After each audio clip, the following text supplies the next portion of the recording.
Good morning guys, how you doing? I am outside Jasper the Emperor's house. I had to drop off a couple of bags of Fassa Botello, MS20, one coat render stuff because he's doing something on his house today. It's about 10 past, 20 past 7, something like that in the morning, so a bit of a lay-in compared to last week with the series of episodes called the Death Star Plastering, where we was getting up on the road, getting away for 5 AM. So today I'm working very, very locally, and I live very close to quite a famous racecourse called Royal ASCOT RACE COARSE, and that is where I'm working today, in one of the boxes. Well, there's two boxes that there's guys who I know, they work at the race course pretty much permanently, so they get me in, and it's kind of new contract, new contacts that I have, but I've known him for quite a long time actually, the guy that runs the place, and we actually was in the same year at school, so, and was in the same rugby team. So yeah, it's quite an interesting one to get there. Anyway, yeah, I'm just dropping off the material to Jasper before I go to work as a favour, and it turns out his wife answered the door, and it turns out at 20 past 7 in the morning, and let's have this on record, he's still in bed on a Saturday morning when the rest of us have to get up and go to work after slaving for him all week long. So yeah, hey, half past 7, 20 past 7, still in bed. So here we are in the grounds of ASCOT Race Course, or at least over the road. They own a lot of land around Ascot here, and this is one of the car parks for the race days. And incidentally, that house there and these houses, they're houses for like staff to live and work on the course. And that house there, we plastered the entirety of it, and I believe it is one of the first videos we did, and it would be, I think it's probably called Plastering at Royal ASCOT. And it'd be right down the first one or two on the playlist of Plaster Master Smurf 74. So here we are. I have reached the location of the work that is required, and you'll find that we are in a box which looks like it used to be two single boxes and now has been turned into a double box for viewing the races, the horses running around the track. Have a little trip out here. So yeah, this is quite local to me, and when the kids were young I used to bring them up here and we'd have the skateboards, and we'd skateboard around this, if I zoom in, skateboard around this tarmac track, runs all the way around the whole course. And here, over this bit here, is the only steep bits that you used to have to get off, and there were skateboards with the bigger, softer wheels, more like long boards for street, going on the street, rather than trick boards that go on ramps and stuff like that. So you'd have to walk up this bit, and pretty much from just on this corner here is an incline all the way down, so it gives you a nice gentle slope all the way down, and then over this bit it dropped off, and that's where you picked up quite a bit of speed. There's also quite a few interlocking paths that go through it, so yeah, he's come here quite a lot. Incidentally, on one of the videos, I think the house was right down there that we did for this guy, right down that very end. So yeah, it's quite a unique location to find yourself working in. So this is one of two boxes that I'm in to do this weekend, and it looks like it's going to be Saturday and Sunday for me. This is the box that needs the most amount of work, and we're kind of like doing the minimal amount of plastering necessary. One coat sponging could be a candidate for that, but this ceiling is probably around the 30-metre mark. And for one person to one coat sponge that, you're kind of pushing your luck a little bit. You need two people, so you've got one guy going off and sponging, and then you can follow along behind at the ideal time to get that all under control. So what I think we are going to do in here is not do any cheating like that, because it's just me here, and I am going to do two coats on this to give me the time to get it right, because I'm getting older, jumping up and down 30 metres, that's big enough, I think. Plus, I'm not sure what the temperature's doing today. Big glass doors, it might pick up and you might lose it. So yeah, we're two coats A lot of people argue it's much better quality, although I will argue that in some cases you can get away with sponge coat, one coat sponge coat, or even two coat sponge, two coat sponge floating. I've got some guys are doing that, getting on massive gauges and pulling that second coat back with the sponge float, but they're all different types of plastering systems. Let's concentrate on what we're going to do here. So yeah, we're going to two coat this, and like I say, it is just the ceiling inside here. I'm going to make good these holes in these bulkhead areas, but we're not putting beads on these. Quite happy for us to do the minimal. So we're just going to patch these in, probably just come across and catch all that patch. But we are doing the entirety of this ceiling. So you can see it's paint surface. We've had to fibre tape, scrim up all these gaps. And now the next thing to do is get some PVA over everything. Now, PVA is something I use very regularly. Another alternative would be SBR. But yeah, they're the two main ones. You can get grits and stuff like that, but PVA or SBR, I prefer PVA because it's good enough. SBR has other qualities. Depends what you want to do. Sometimes SBR is better, but in this case, I'm using PVA. What else was I going to say? There's something on my mind that I was going to mention. I can't quite remember exactly what it was. I should have come back to me. Oh yeah, sorry. So yeah, doing a one coat sponge. Obviously this isn't somebody's living room, okay? This is somewhere where an activity is happening. So, you know, one coat sponging over an Artex ceiling in somebody's living room probably would not be a viable thing because, you know, you need to get the quality up. But in here, let's imagine what's happening. We've got these really rich people and they've got champagne rolling around all over the place and they're watching horses ride. The last thing they're going to be looking at is this ceiling. And incidentally, there has been some water damage up on this one. And I said, oh, there's been a leak at some point to matey. And he said, yeah, probably from the box above. And I can just imagine, I said, that's probably champagne dripping through the ceiling as it's all being spilt in there. Rich, drunken enjoyments. So, yeah. Yeah, I don't think anybody who's going to be visiting this room is going to go, do you know what? Can I have a room with a better ceiling, please? Let's talk about the method we are using and actually talk about some plastering, shall we? So, this is the PVA I aforementioned that I use. I generally keep it in this tub and it goes, I've got a few of these tubs that stack in the back of my van and I find them very, very good indeed. The lid goes on top. I can unscrew the roller head, it's just big enough. I can get the roller and that little brush that I leave in there, put the lid on it, stick it in the back of my van. I've got PVA ready to rock and roll whenever I want. Now, hey, people will always ask, you know, how much water to PVA and everything. You know, it's a guess mark. I get it to sort of like this sort of consistency where it's just like, you know, almost like a bit like single cream. The problem is different brands of PVA, and this one is Bostik, although I haven't opened this yet. I don't know what's in here. Different brands of PVA sometimes can be a little bit thicker, a little bit thinner than others, so you know, that's how I judge it. Also, whenever I am PVAing, so look, I've got it on a pole, it's much easier. I can brush off the excess. I've got a fluffy exterior roll, so it holds loads of PVA. You don't have to have any, sometimes that happens because it's so old. Just to get that back in there, look at that. You see I've done that before. So, yeah, it's a fluffy roller. You don't have to worry about, you know, roller marks or anything like that because we're going to be plastering over it. So I'm just going to let that just drip off for a minute. And on the pole, you can cover such a massive area, you know, so that is what we're going to whack all over the ceiling imminently.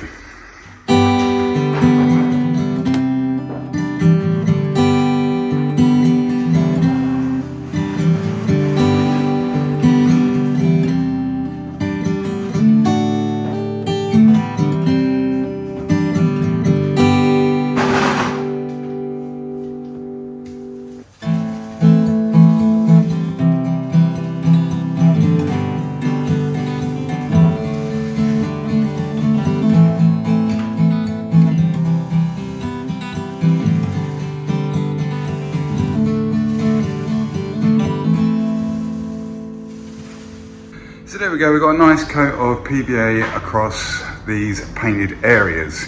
And we can see now there's a bit of a sheen to it and it's starting to pull in. Now, I hear you ask, well, what's the difference between SBR and PVA? Why use it? Why you add PVA in the first place at all? Well, I will tell you. It's because this surface is painted already. So plaster's not going to enjoy sticking to that very well. This is why we need to prime it up with PVA. Now, PVA, if you look at all the information charts and everything, it suggests that you have to wait for that PVA to go tacky, not dry, okay? Just by covering their backs. But in my experience, you can let that PVA go for quite a long time. I mean, especially if it's fresh, you've PVA'd it that day and it feels touch dry. What happens is PVA kind of comes back to life again when it gets some moisture on it. So when you do actually put the moisture of the plaster onto the PVA surface, and the reason we are PVAing it is because we actually physically glue in the plaster to that painted surface. We're not killing suction, although it is always a good idea when you do PVA, do keep an eye on it and see how fast it is taking that PVA to dry in and pull in, because that's going to give you an indication of how much suction there is on the ceiling. So this ceiling has probably been emulsioned by the look of it because it's a very matte colour. So there's still going to be some sort of suction. So when I say suction, it's the surface that you're plastering. The surface is drawing moisture out of the plaster and speeding up the setting time. If you've got too much suction, then the plaster's going to dry out, the moisture's going to get drawn out of the plaster too quickly and you're not going to be able to work it, and it's not going to like it. It's not going to get a chance to cure before all the moisture and everything is stripped out of that coat of plaster. Same as paint. So that is why we're PVAing. And this is pulling in quite quick, so I might give it a second coat of PVA. Now, SBR it's white, it's a lot thinner, and it can be used to do the same thing. But SBR is a lot stronger, and even though you can, I don't tend to do it, you can go over SBR when it's dry and the plaster will still stick to it. But the main thing is, SBR is a lot thinner, it's a little bit more difficult to use in the sense of drips and stuff. So, you know, in here it's not an issue because we've got, you know, this floor the way it is. So dripping SBR all over that is not going to be an issue. But SBR is much more efficient at killing the suction. It will literally kill all the suction if you put it on neat, on something like this. So, you know, it's whatever you want to do. If you want to kill the suction, so if you've got a tiny little patch, you probably don't want to kill all that suction. If you've got like a metre big thing and you go, well, my primary agent is going to be SBR, and you're going to be waiting for a full 3 hours for that to pick off. And so you might not want to do that, and then what you'll have to do is put some sort of accelerator in your plaster to actually speed up the setting time, rather than use the suction that already exists on the surface that you're plastering, whatever that surface may be. So we have used PVA in here. Oh, sorry, and the other thing is SBR will not come back to life when you put plaster on it. It's basically waterproof. You use it in swimming pools. It's used for exterior stuff.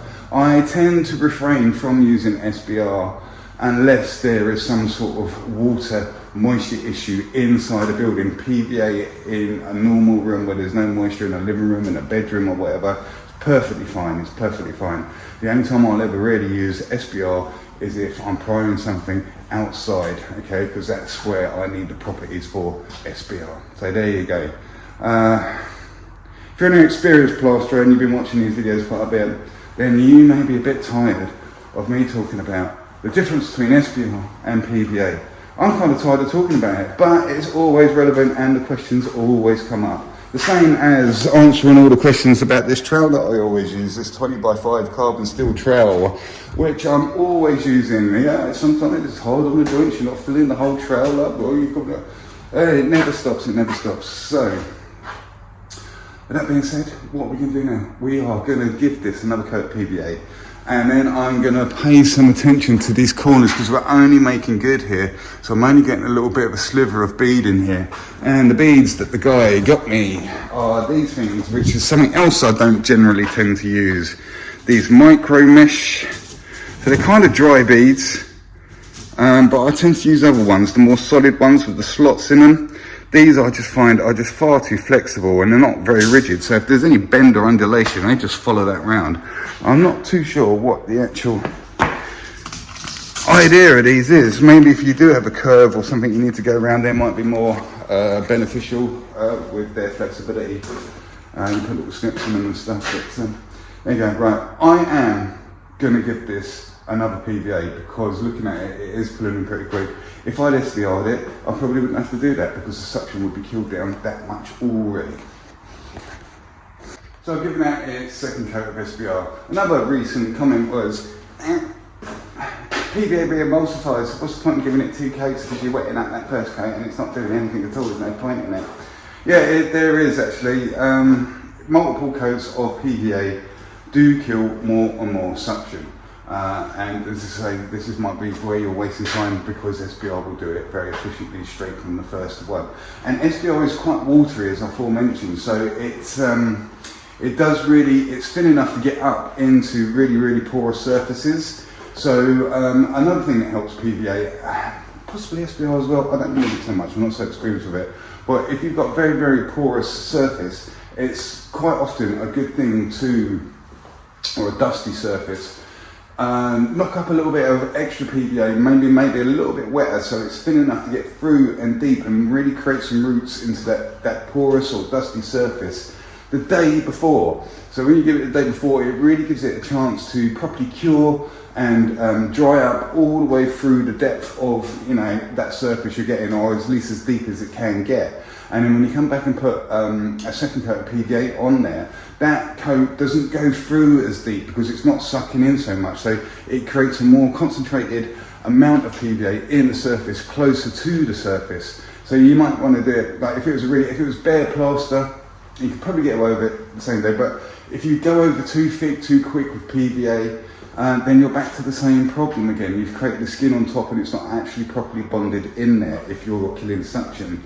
So yeah, thin, if it's really porous, a light thin coat, get in there, and then the next time you come, the next morning, whatever, give it a thicker coat, keep an eye on it, and just think, wow, it's pulling in. SBR dries quite quickly anyway because it's so thin, where PVA, I kind of like it, I'm just used to it, I'm used to suction. I remember the days before SBR, and I'm looking at it and I'm thinking, yeah, I'm guessing I could probably get away with that. If this sealing was much smaller, I would probably only give it 1 PVA because I'd want the suction to pull it off a little bit. But it's quite big, it's 30 metres, so that's why I want the time. I don't want to be stressing, not on my age, running around sweating, swearing, trying to keep up with the process because suction is pulling it off too fast and I have to keep up with it. So that's why. One of the other issues on this job was the actual access to the place. I've been given security cards for this box. Let's take you on a little tour. I had to have my photo card made up, and I think the security guys, it's so secure here, even though I'm not even allowed my own security card with my own photo ID, they've got it in the office and they're probably watching me on cameras and stuff like that. So let me just take it outside. So so these are the doors to all the boxes. This is the main road and the front gates to ASCOT down here. Obviously, there's a seating area. What was our other one? It's 314, I think. So we are 312, was it 313? Is it this one? Yeah, we got stuff to do in here as well. Is it this one you wanted to just do stuff in? Pretty sure it was. So yeah, we're just patching this one in and this bulkhead and stuff, so it's not so severe. I've got the right one. I can't remember, it was quite early. It said the one with the machines out the front. I thought it was 314.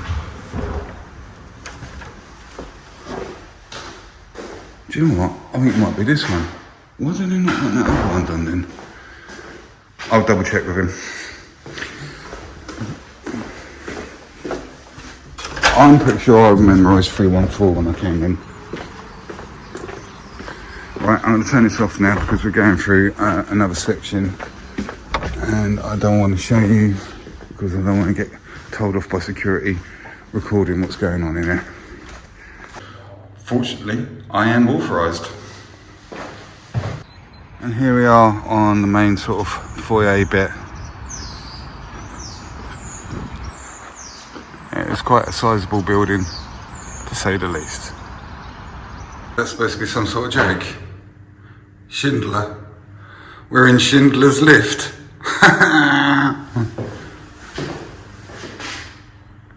So one thing we kind of got going in our favour, and why one coat sponge floating,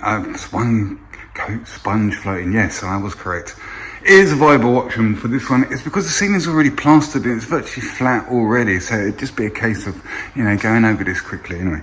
But we're not doing that because we want the extra time to get it ready. So we are going to knock up 2 bags in this bucket, and I know this bucket does take 2 bags because that's what it's designed for.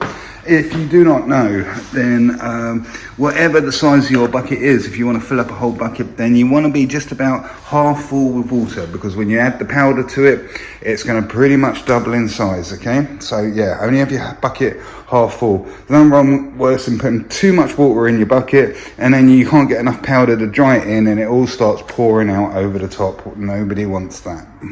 Okay, so just if you don't know, look, I've got my water next to me, I've got my bag next to me, so I've got it close and I've topped it up and I've pretty much got the plaster to the consistency that I want it, okay? Now, as you can see, there's still quite a lot of lumps in it, so we need this to be able to start spinning round. It's quite important when you're mixing up your bucket. At one point, when you've pretty much got the consistency that you want, you do go around the edges like so and scrape off this excess of dry, stiff stuff that's managed to stick to the side of the bucket. This is going to allow your mixer to spin round the material inside the bucket much easier. Although the battery is dying on this one.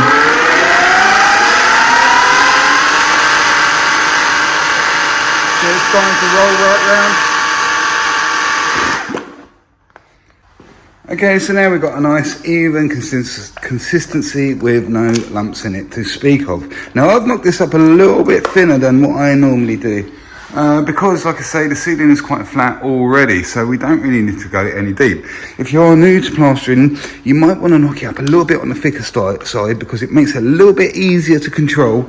And if you've got like a textured ceiling or something like that and you need to create some sort of depth, then knocking it up a little bit stiffer in the first place is not going to hurt. But what I am going to do is take out any deviations and almost like come across these joints over these scrims, any of these old lights, that's a little bit deep. I'm going to get a coat of plaster in there before I start going for the main body of the ceiling, so they get good sort of like 5-10 minutes to start pulling in before I get to them, and create a difference in setting time between those 2 levels. It should help out, kind of called dubbing out, okay? This is what I mean. I'm quite glad I did decide to do that because there is quite a bit of deviation in the ceiling, because like I say, this used to be 2 boxes and it's become 1. So there was quite a dip in here and here, so we've kind of straightened it out. And because we've got such a great light source coming through here, we can see exactly where the joints of the plasterboard, see these lines in here? That's where the joints of the plasterboard and the dust, where the plaster's been pushed up, that's sucking the moisture out of the plaster. So that's what we're getting to happen to this layer. See? This is an old bit of plasterboard here that joins on. This is fresh, this is old plasterboard. Even though it's been PVA'd, it's got quite a lot of suction in it, see? So this is wetter than this. This is starting to stay still because the moisture's being dragged out of it. But that's all right, I don't mind it happening now, because we're gonna come back and we're gonna start plastering over the whole ceiling and we're gonna put another coat over there. So we're using this suction to send off this deeper area a little bit further than the main body of plaster that we're about to put over it right now.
Okay, so it was just over 2 bags and I'm all on, and I must say it's gone on rather neatly because other than the bit in the middle, it's not too bad. We've got a few little trail marks in there. If I come back here, maybe the light source will show them up. You can see the general movements I've made, and I've been very uniformed in my movements. I haven't had to twist around, so I've come out to here. Look, here's another band, here's another band, there's those joints in there, there's those joints in there. Okay, so a couple of things to explain about the 20x5 carbon steel trowel, because I get a lot of conflicting criticisms about it. First one, oh, you're not even loading up that whole trowel. Conflict. Can't use that trowel, it's going to do your joints in no time. So if I loaded that whole trowel up, it's going to be totally unsteady, yeah? If I loaded it all the way up to here, loaded it, it's going to be really heavy, and it's probably going to do my joints in. So I only load up this amount.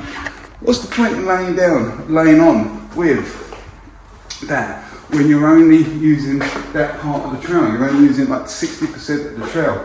You might as well just put on the small trowel and then flatten in with a big trowel. So I'm putting on as if there is a spool trowel, and immediately, as soon as I've put that on and spread around, I'm flattening in as I go along. This is why it's gone on so neat.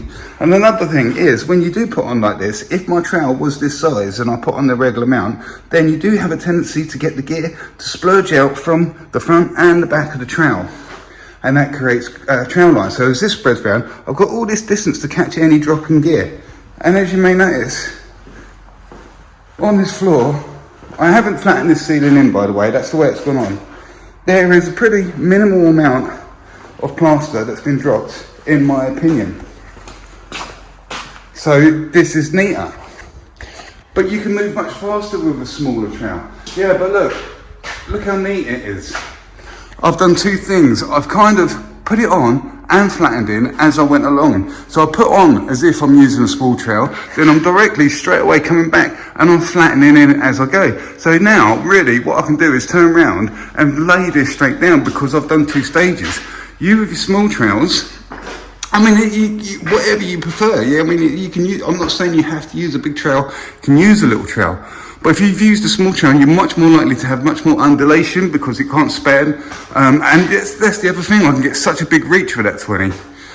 So you might have a lot more trowel marks in there. So you'll get to the end over here, then you think, right, I've got to go right back to the beginning and start flattening in, whether you're using a speed skim or whatever, or go using your own trowel or switching to a bigger trowel to flatten in. I'm done already. So what I think I'm probably going to do now is knock this little bit of plaster back and give this its second coat right now, because I feel, I need to get my hop up over there, I feel it's actually holding quite nicely, and I think we got it pretty good guessing how much suction we killed using PVA.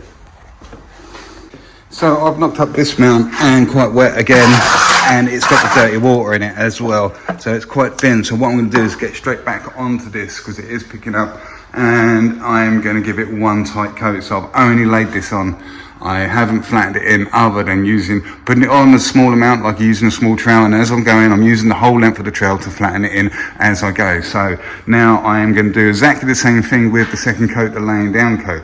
Now a lot of young whippersnappers think, oh, if you want to be faster plastering, you got to move your body really fast. Tell you kids, no point in getting old without getting a little bit more artful, and this is using the plaster, the techniques which are faster, more economical, save more energy, producing work smarter, not harder. So I have just put the second coat, the laying down coat, on with that 20x5 carbon steel trowel made by Marshalltown, where the majority of the trowel blade is straight and it just curls around at the very ends. It's not a continuous bladed perma-shaped trowel or anything like that. So that trowel has touched this ceiling twice. I've put on and I've laid down. No speed skims in between, no flattening, 2 passes across the ceiling, and this is the condition we're at already. It's really neat, it's really tidy. The amount of time I lose on movement, I more than make up for the time in how, what condition the ceiling is in at such an early stage. I'm not moving fast across it, I'm getting it on slower but a hell of a lot neater than thrashing across it as fast as you can and running around with speed skills and stuff like that. Each to their own. If that's what works for you, that's fine, but this has been working for me for years and years and years, and my shoulders, my elbows, my fingers are all doing all right because I use that 20x5 in that manner. I don't trowel up with it either. That's probably where a lot of people get a lot of strain from when they're using, you know, that final trowel really planing off. From that point, then I will probably drop down to one of the stainless steel flexible trowels. I tend to use the Rafina Flex 2 because it's slightly stiffer than some of the Neelers and that. The Neeler blades are a bit thin for me. Using and switching to the stainless steel really closes that surface in, but you can't switch to the floppy flexible trowels. I don't ever touch plastic trowels. I don't think they're very good at all for getting out of it. They're just too floppy. So yeah, the metal Rafina trowels, you can't use them from the outset because again, they're still floppy and they're not going to get any ripples out, which is why you need to be able to use something, either a stainless steel if it's straight, or these are even tougher to use. They're harder steel and they're the ones that rust, the carbon steel. You've got to stick with that until maybe the last 1 or 2 passes, so that you're really open up and dealing with those ripples before you start turning your mind to smoothing it out with the softer stainless steel trowels, the flexible ones.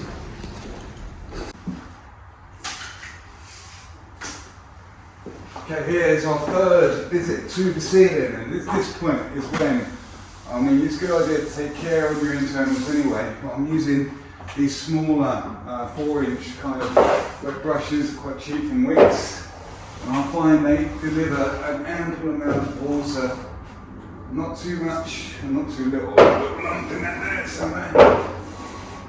Just get that out, so I'm just coming across the internal. So this is the first time that the ceiling is seeing a wet brush at all. And what I tend to do is just brush it on and just rough up the surface. Okay, and it's giving you a certain amount of residue, and it's still quite plastery because it's the first pass across there. There's still a little lump, tiny little lump that keeps revealing itself. Because we laid down so tight, we can't bury any little lumps in. A little hard lump from somewhere. So all we're doing is we're getting that residue, and as you can see, we're flattening out as we go along. So we're kind of like not taking that stuff out, we're collecting it up, pushing it on and using that to feel, and then our last movement is to smooth out like so. So we're planing off, okay, and then spreading it out and smoothing it around. So it's kind of like giving it a third coat. And basically we're just continuing this all the way across the ceiling.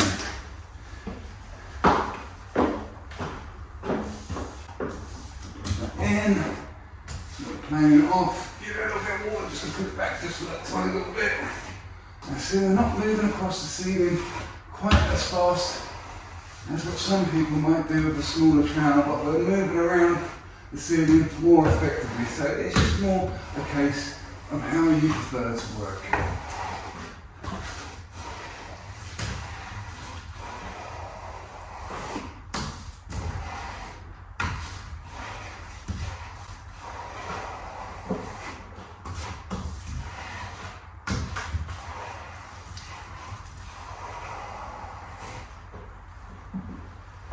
So yeah, we put it on, we flattened in as we went, we laid it down with a second coat, we flattened in as we went, and then we've just been across it with the wet brush, as you just saw me demonstrating a moment ago, and that 20x5 carbon steel trowel. Now I've just come back to the beginning, maybe a little bit early, but I don't mind being in front of the setting process. I'm going to repeat that same thing again. So what we've done, 1, 2, 3, this will be the 4th time I'm touching the ceiling with that trowel. Okay, there's our 4th visit across this ceiling with the 20x5 carbon steel trowel. And I think now may be the time to start thinking about closing this surface in. See how the light's picking it up as the carbon steel's been a little bit rippy. See, it's caught ripples, it's planed them off. So that's like ruling off, and that's the hard edge of that trowel really tearing and roughing up some bits, even though we kind of pushed that gear back into there as well. But now is the time for me, on this particular ceiling, I think, to start bringing the stainless steel flexible Rafina trowel into play. The thing is, I've left it all the way down in the motor, which is back down the corridor, down the lift, out onto the front foyer. So I better get my clogs on, eh? You guys remember the old video game Halo with Master Chief? That's one of the reasons why we are called Master Smurf, because that was my Xbox sign-on. And I used to play as Master Smurf as a pun on Master Chief, you know. Halo, the series which has made a massive amount of money for Bungie. Now this, in ASCOT Racecourse, reminds me of one of the levels, one of the multiplayer maps, I think. That can be up the top, you can be down the bottom, escalators, I can't remember what it's called. If you remember Halo, and you can associate what level I'm thinking of, I'm sure it reminds me of one of them, then put it in the comments. Right, let's get back in Schindler's Lift. Almost made a very silly mistake and phoned the builder up here, because I thought, oh, it was the one by the machines, and I went in there, that's so 313, and I went in there and I thought, I'm pretty sure it was 314, and I looked in there, and I thought, oh, why haven't they asked me to do this one? It's exactly the same, I'm pretty sure it was 314. I was like, oh, why didn't they show me that? There's a third one to do. So then I was thinking, was it 314? So I was like, yeah, 314. I was like, yeah, here's another one. I thought, why haven't they asked me to do the one in the middle? This is 313 and 314. It's two turned into one. I'll charge him, I'll charge him for 3 rooms. I'll come out this way. Here we go, up with 313. I thought that was 2 rooms for 1 minute. Silly sausage. Okay, so let's take this Rafina, this old one, Flex 2 stainless steel. It's got loads of build up on it, but you can see it's very flexy. Look at that. And it holds its shape quite nicely. It's stainless steel, it does not rust. And this is what's going to close this surface in. So we have a look at it now. I'm going to run across it with that trowel, and we will have a look at it again from the same position with that light shining through and showing up any tiny discrepancy that's on the ceiling. So here we are, the 5th visit was with that Rafina Flex 2. You can see the sweeps that I've made. So look, I've come out, what have I done? I've come out this far from the internal, then I've made a big sweep to here, and then a big sweep here to here. Because what I do tend to do is when I lay on, I have, if you're coming in this direction, I have the stool this way. And then for the final trowel, I tend to this way so I can get an extra long big sweep. So yeah. In my opinion, so 5th visit hasn't taken long. I should have really taken a note of what time I actually started putting this ceiling on, but it hasn't taken that much time at all. And you can see it's starting to brown off in areas. So if we come in this direction where we've got the light in our favour, you know, it's absolutely spot on. We're going to get a little bit of undulation in the colouring because we didn't flatten in that first coat as well as I normally would have. I just put it on and I went straight back over it. So all the different depths are going to start appearing as it starts to change its colour and set to its setting colour before it starts turning around and turning back to its pale colour, which indicates that it's dried out and ready to paint. So I believe this ceiling is ready to start its life, taking a battering from an obscene amount of champagne corks and champagne spray. We need to now turn our attention to all these little bits of making good, which I probably am going to do. I need to set up a little bit of bead here. I'm going to nibble some beads in with those beads that I showed you earlier, and I've got to nibble a little bit of bead in here as well and make this. But what I'm probably going to do is actually, did I bring it up here? I was going on with that sponge floating earlier. Did I bring it? Oh yes, I did bring a sponge float up. So this sponge float, this is an old one. I didn't want a new one. I have got a new one. But I didn't bring it up. This is, let's have a good look at it. This is from Wix. They're about £12. And if you notice, this one is a little bit dirty with some sand and cement and is quite old and is a little bit rounded off in places. But it's not like the normal sort of sponge floats that you see, which are really quite coarse. it's much thinner, look, it's probably about 10 mil, and the foam on it is a lot denser, and I don't mind letting the particles clog this up, because you still get the bouncy effect. Okay, but you don't get all those granules coming out from the rougher ones. There's nothing wrong with using those rougher ones, you just really have to clean them out all the time. And one of the older guys that comments and watches this says that reminds him of the cross-grain wooden floats they'd use for the Sarafite stuff. So, you know, it's not a new idea. I thought sponge floats were a new idea. I was speaking to another plasterer quite a while ago now, actually, an old boy, and when they first came out, and I was like, have you seen these? Have you seen these? And he's like, oh, well, we used to do like now old carpets or old floats like that, and to get the same effect. So I was like, oh, really? So yeah, it's not a new idea at all. It does get a bad name because it can be done very, very badly if you don't set yourself up for it. But it can be an absolutely awesome tool to have in your arsenal, or another feather in your cap to, at certain times, decide, you know what, we might be able to save some time here with some sponge floating. And I think that's exactly what I'm going to do with all these little bits of making good. So I am going to use some dirty water. Oh, incidentally, I wanted to show you, this is the residue, because I say I was pushing all the residue back into the ceiling, and this is the residue I got out on that last pass using the stainless steel trowel. And you can see it's a lot more watery and there's hardly any granules in there. So this is what we start to describe as fat, okay? And that is not really any good for anything. That needs to be got rid of. Now I've scraped, this is leftover plaster. See this here, look? This is the leftover from the laying down gauge. See how pliable that still is? If I'd SBR'd that ceiling and killed all the suction, that ceiling would probably be at this point. But I didn't. I used PVA and it's gone, you know? It's the suction that sent that ceiling off. So yeah, that's the amount of residue, fat that I got out of the entirety of that ceiling.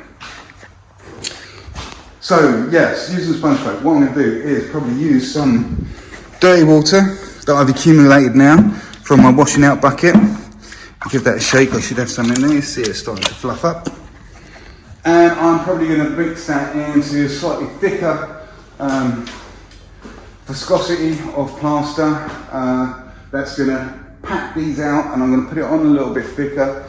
And then with that one coat, what I'm going to do is, by putting it on a little bit thicker, I'm going to, when it's ready, wet it up with some water and my wet brush, and I will sponge float that back and liven up that surface and really, really double cheat on the speed it takes to get these sort of little things going on. And the sponge float does work really well with making good when you got a feather out and stuff. It really does help out a lot to, you know, really bring up that fat, if you like, the smaller granules, so that you can really get your trowel and feather them out, because it sometimes be very difficult to feather out very well with multi-finish, because even though the granules in it are quite fine, the thicker granules are still difficult to feather out, you know. I don't know what size they are exactly, but you do need to keep troweling it and bring those small particles up and then feather it out, and then maybe you might be able to use some of that fat. So that's what we're going to do now. And that is going to be it for me for today. I showed you the other one. That's what I'm going to do Sunday. So hopefully we'll be able to get in there a little bit earlier, because I know the coup now. I know how to get in. I know how to get in through the gate. I know where the thing is. We've got the materials up. We've got the tools up. So I might get in a bit earlier, finish a bit earlier, and see if I can actually sit on the sofa and put my feet up and literally just do nothing, just sit there and just kind of go a little bit cross-eyed at the TV, because I'm supposed to be getting married on Saturday. I want to do a complete week from today to my lovely Judy. We got engaged on Christmas morning. So it's been, it's just all these plans have fallen into place. We're all getting married in a hotel. So I've got this job to finish. This one popped in. I had Jasper for a week where we did the Death Star series, Monday, I am going in for another guy. I'm going up to Shepperton, what I call London, or some people might not call that London, especially if you do come from London, inside London. They'll probably call that the countryside, but for me, I would call that the smoke, alright? So yeah, I'm going up to Shepperton. Then I've got 2 rooms to do there. I've had a little bit of a video, but it looks like there's a good body of work there that's going to last me probably 3 days. And just now, I just had a phone call from bathroom fitter. When can you squeeze me at Thursday? I'm trying to get some time off, man. So, that's it. I'm not taking on any more work until after I get married. Now, we haven't got honeymoon books or anything, but I want to get some time off. I need to get my hair cut. I need to go and pick up suits. I need to do this. I need to do that. I need to drop Judy off to the hotel on Friday and then come back, and then Saturday, you know, be the dude and all that and go there and get married. So, busy. Once that's all done, we're going to have a drink and then stay in the hotel. And then I want some time off. So there's going to be an influx of these videos of me rambling on and showing you certain bits of plastering and being a bit of an idiot with Star Wars impressions, etc, etc. But after this week, after next week, Thursday maybe, Friday, I might get another video up, and then I'm gone because I've got to get married. Alright guys,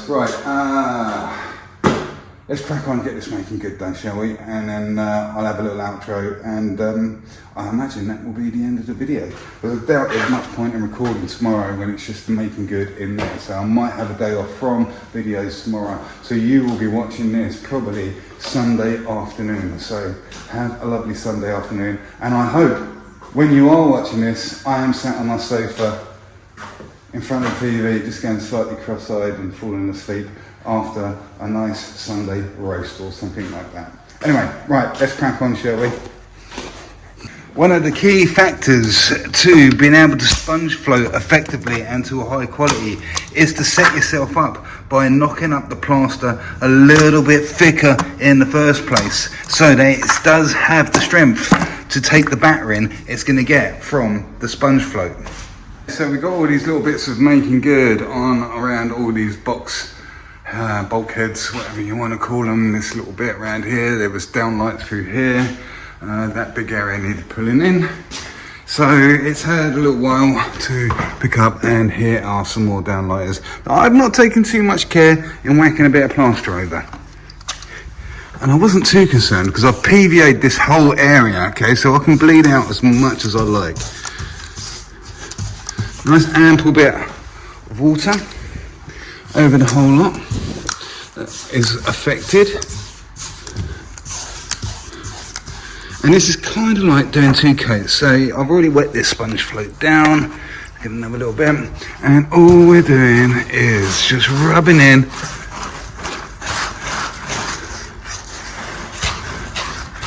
like so. Looks like we're making alright old pig's ear of it, doesn't it? Getting all this, look, see, we're able to feather up and bring up all these looser particles. Then I am going straight in with the flexi trail because we're rolling with the punches.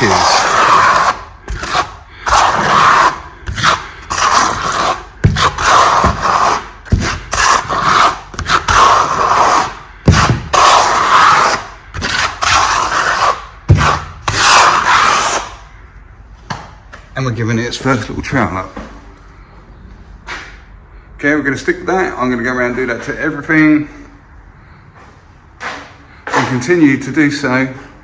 Now we're done. It's only going to need 1 sponge. Now all we need to do is just keep troweling this up as usual. So I'm going to go around and sponge it all as I just showed you, and then go around again and trowel it all in and feather it all in nicely.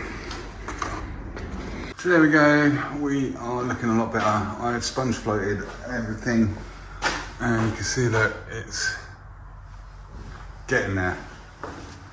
All these little bits and pieces. Now there was these bigger areas and this that needed attending, and he wasn't too worried about this because this group of lads are working here all the time, and I think he struggled.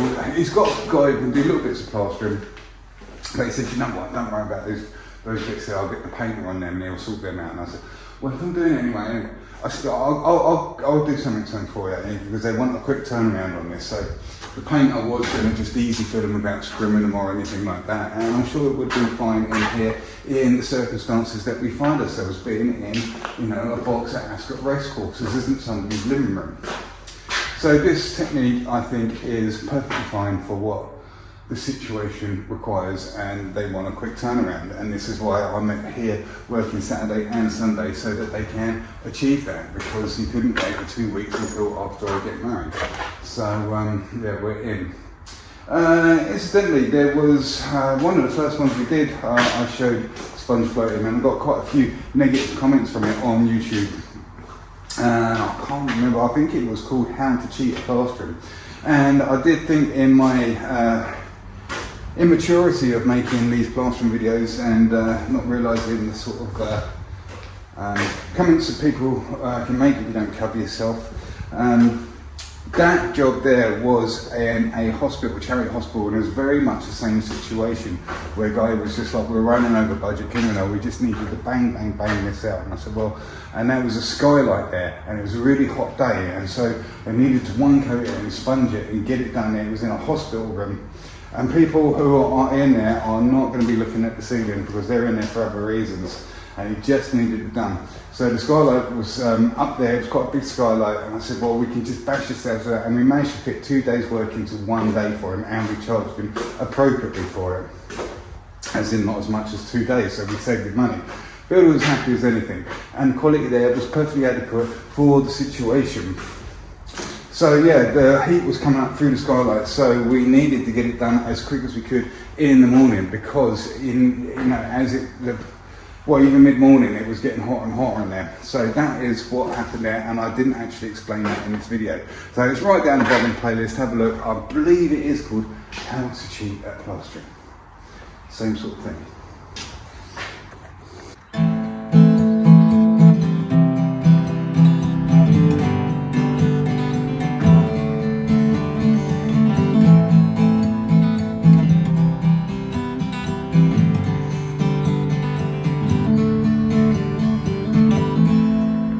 Guys, thanks for watching this unique episode in the sense of the location where it is. It's the first time I've been in one of these, probably the last time. I doubt I'll ever make enough money on YouTube or plastering combined to be able to afford luxury such as this ASCOT.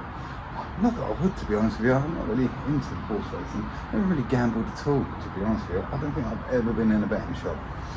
So yeah, with that being said, thanks for watching. This episode will probably be up Sunday evening, so that's when you're watching it. And yeah, like I said earlier, we're off to do some more work. I'm pushed right to the limit to get it all done and out of the way for next weekend. Well, I'm going to take a little bit of a break from everything. So thanks for watching, guys. Don't forget to like and subscribe if you enjoyed all this, if you want to support the channel, etc. And also there is a Facebook group called Plaster Master Smurf 74. You're more than welcome to come over there and talk to me and other plasterers if you need any advice or if you want to give some advice. So it's all happening, it's all happening. Alright guys, thanks for watching, and I'll see you on the next video. Take it easy. Do you know what, I haven't seen a soul hit all day long, but I have clocked cameras are absolutely everywhere, so I'm sure I'm being watched. But yeah, it feels absolutely deserted here. It's quite eerie actually. I need to see if I can remember how to get out of here, because I could drive literally under the building and do this and do that, come through this gate, that gate. So yeah, let's see if I can remember, shall we?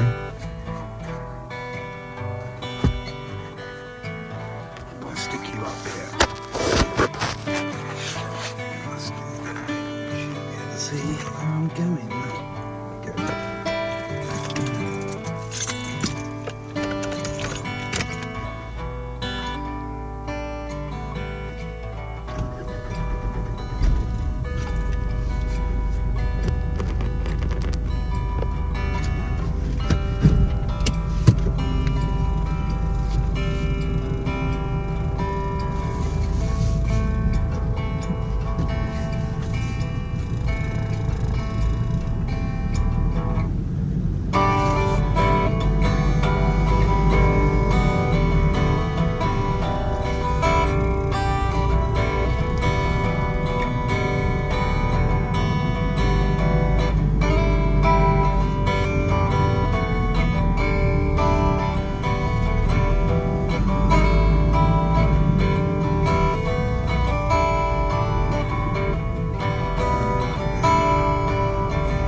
Good morning guys, it's 6:30 on Sunday and yeah, we're up and we're going to work and we're going to go and finish that job at ASCOT Racecourse.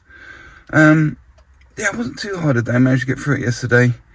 Last night I went out for a date night, my last one with Judy before we actually get married. We went to the pub I first met her in, I arranged to meet her in, and it was the Market Inn in Bracknell, and then we went to the Real Greek restaurant in Bracknell. I got to admit, it was really good dinner. I did have to stop and compliment the manager and say, this is actually really good. You know, it's more often than not, you know, when you want to see the manager, you go, what's the manager about, you know? Oh, what's happened now, do you know what I mean? Always seems to be something negative, but I you know, if it's a good meal, I do like to tell the manager and say that was actually really good. You should, you got a good kitchen going on there. So that's what happened last night. So yeah, I had a couple of little drinks, had a nice meal, got to bed fairly early, I guess. And here we are again now, Sunday morning, ready, bright-eyed, maybe not quite so bright-eyed, and the tail's a bit bushy, bright-eyed and bushy-tailed enough. I'm going to go to the garage and get a coffee. The tyre doesn't need pumping up, which is handy for a Sunday morning. Right, let's go and get coffee. We're in. My security clearance checked out. So here we are in box 313. It's probably a good job there wasn't any racing on today, this morning. Well, then again, it is very early, but you wouldn't be able to see much, would you? Okay, so I've started to do it. Matey's got me these micro mesh beads. I'm not a big fan of these, but you know, they work. All I have to do is this strip through here, make it good either side, and just this bulkhead here, and that's it. So, quite an easy job for a Sunday. We should be done in no time at all, really, shouldn't we? So we've got our fibre tape up and we've got our beads up as well. And like I say, it's just the minimal making good. So here I've had to get the scrim up as tight as I can because we're not coming onto the ceiling. Now, like I say, we're only patching this in and making this good. So what I'm going to do now is apply a solution of PVA, a nice band width, you know, down each side, because we're going to have to bleed over onto the original ceiling all through here and through these two undersides, because we're going to have to bleed through here and we're going to have to bleed through on this side as well, as you can see. Now, one issue I've just noticed here is Matey's made the plasterboard flush with this, so I'm going to have to put some PVA across this dusty edge here. It would have been better if he had actually used the machine edge with the paper over it, but yeah, I think they wasn't too sure what they was going to do, so I think they thought they might easy fill it and sand it in, so I'm going to have to kind of freehand that in, but they've done a pretty good job of matching it up. But if that was recessed a little bit, then I could get one of those beads on there, and the actual bead part of these micro mesh beads is actually quite large, as you can see, look. So that bit actually protrudes out quite a bit, so I think it'll look more unsightly if we was actually to put a bead on there. So I am going to run a bit of PVA over this dusty edge to try and stabilise that and stop that from sucking in and making it more difficult. The same has happened this side as well. So we're going to have to freehand those little corners in. Other than that, you know, it's pretty straightforward. So I'm just about ready to knock up some plaster, and this little hop-up is in here already, and I thought I might use it, but then I'm thinking actually I'm going to go to the other room and get my big hop-up, because I know exactly what's going to happen. I'm going to forget I want a little one, and I'm going to walk right off the end of that.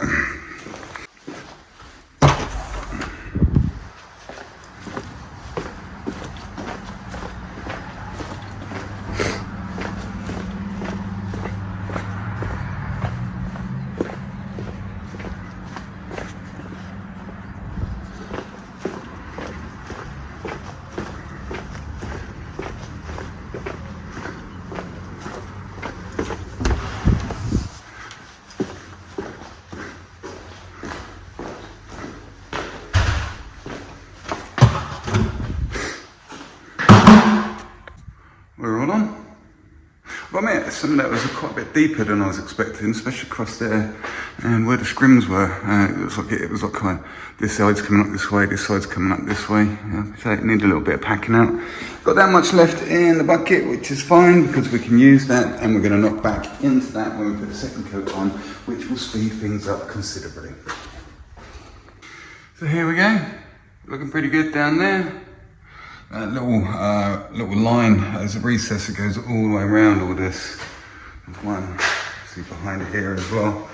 That was a little bit tricky to keep clean. We just kept running the wet brush through it. These corners didn't come out too bad considering they are freehand and there's no bead on them. Let's hope a champagne cork does not hit directly on the corner, as it will probably chip a bit off. It's right up there out the way, isn't it? So yeah, quite happy with it really. I think that's all we have to do today. Now what I've got to do is get all my tools out and back in the van.